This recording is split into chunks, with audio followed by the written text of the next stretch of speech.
Praise God. I'm Gloria J with Action Speaks, and I'm here to continue our readings from Research, Studies, and History on Giftedness. Today we shall continue to read. As you know, last session we had some important and urgent news that had occurred, and we reported that. But today we're going to go back to our regular readings from They Won't Teach Me, The Voices of Gifted African American Inner City Students, When Who I Am Impacts How I Am Represented, Addressing Minority Student Issues in Different Contexts. The author is Deborah Harmon. Geographical Code 1 USA. Date January 1st, 2002.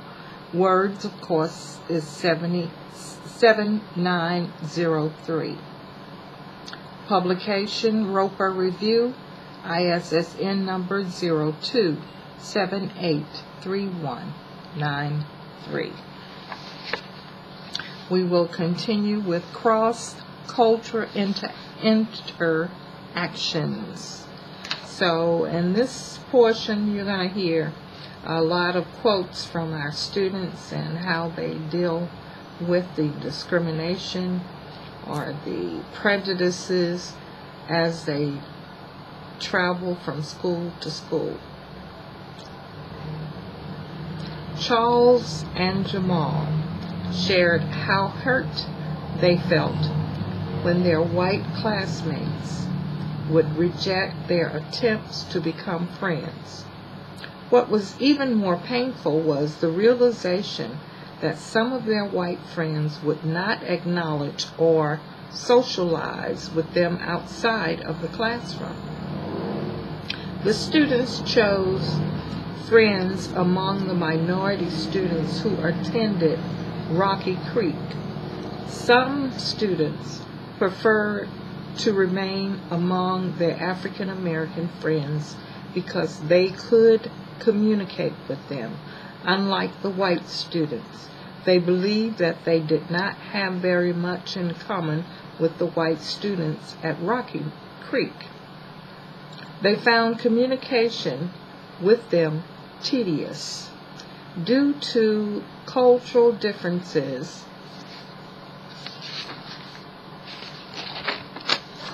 they felt uncomfortable around white students and more comfortable among other minority students. All of the students characterized their experiences with white students at Rocky Creek as very painful because they were forced to deal with prejudice on a daily basis. Each student who was interviewed stated that it felt good being part of the majority. They felt that they had so much more in common with their classmates at Tacoma. One thing that was mentioned by all of the students was that they were able to communicate with their classmates, something that was often difficult at Rocky Creek, as there were differences in communication styles and in the language among African American and white students. All of the students were emphatic in stating that what they enjoyed the most about attending Tacoma was that none of their classmates were calling them derogatory names or harassing them. Strengthen ability to cope with injustices. Participants demonstrated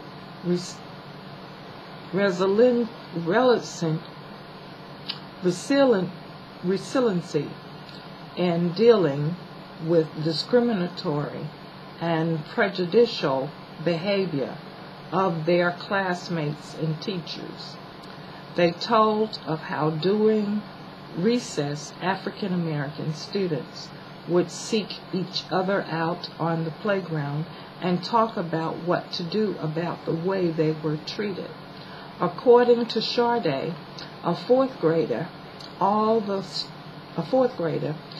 students stayed in groups that were racially segregated, with white students keeping to themselves and African Americans and Hispanic students socializing with each other. Sade's voice increased with intensity as she talked about the students from Rocky Creek. They would hang out with mostly their own color and talk about the kids of our race. And it was bad because every time we would go somewhere, they would go another place and talk about us and say it out loud. They would call us niggers and black people and racial things. They would come up to us and say it in our faces and other things like that. Sade looked down at her lap as she remembered that it did not feel very good being treated this way. Because of what Dr. Martin Luther King said, she would usually try to ignore what the white students said or walk away from them. In second grade, Sade had 3 other African American classmates, including Jamal and Charles. Some of the students from Rocky Creek continued to call her and other African Americans derogatory names. Read that again. Some of the students from Rocky Creek continued to call her and other African Americans derogatory names. Sade leaned forward in her chair, balled up her fist, and said, "In second grade, I kind of got mad, and I was doing things myself because the teachers wouldn't do anything about it. So I started doing things myself. And what I meant by doing things myself is that I would face the problem and things like that." At no time during their experiences at either elementary school did they give up believing that they possessed exceptional abilities and that they could succeed. One student commented, "I am really smart, and like I am proud of that. I feel good because I want to represent the black people really good. Like, that is why I am trying for excellence and be a really smart person to show all white people that you all are not just the smart ones. We can be smart too. We can be really successful too." Charles, 5th grade. Ineffective teachers. As students discussed their classroom environment and relationships with teachers, they identified a total of 16 teachers as either effective or ineffective teachers. 6 teachers from both schools were identified as effective, while 10 teachers also from both schools were considered to be ineffective. A recurring statement from each of the students regarding ineffective teachers was that they won't teach us. When asked to define what they meant by the statement, each student explained how they believed these teachers lacked an understanding and appreciation of African American culture and behavior, resulting in low academic expectations. Students insisted that these teachers did not believe that they were capable of being of learning or of being gifted and talented. Consequently, these students believed that they were placed in lower ability groups and given less challenging work compared to white students in their classrooms. How are we supposed to get it? Do well.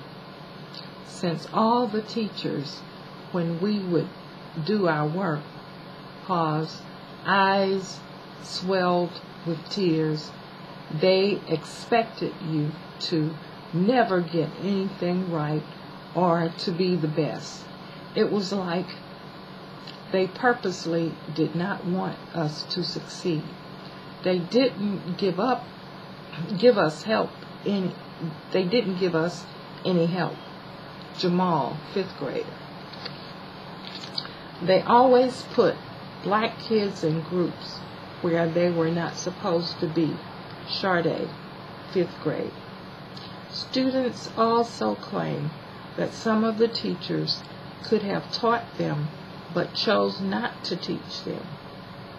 When asked to explain what they meant, students disclosed their belief that these teachers lacked the ability to teach them as they were unable to present information in ways they could understand. We did not understand what those teachers meant and would have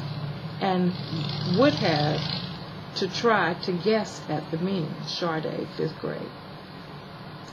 Things they, teachers, told us about African Americans did not always have accurate information. This is just another example of how the teachers didn't care about us. Jamal, 5th grader. Ineffective teachers were identified across all races and at both schools, although students identified most of them at the school to which they were bused. Teachers who were considered to be ineffective were also perceived as uncaring, disrespectful, and prejudiced. Each of the students witnessed what they considered to be unfair treatment, with teachers giving preferential treatment toward white students. The instructions she, the teacher, gave to white students seemed more better than the instructions she gave to minority students. Lamont, 4th grader. She, the teacher, would give different instructions, worksheets, and homework to white students. Sade, 5th grader. He, the teacher, would encourage the other kids. He would give them, white students, ideas about what to do, but he would just let us get in trouble. Charles, 5th grade. That's all we're going to read today from our study, and we will be back with you in another session and read more. We want you to have information so that you too can validate my new book, Every Child Born Gifted, by Gloria J. Keith. Action Speaks. Gloria Keith. Thank you.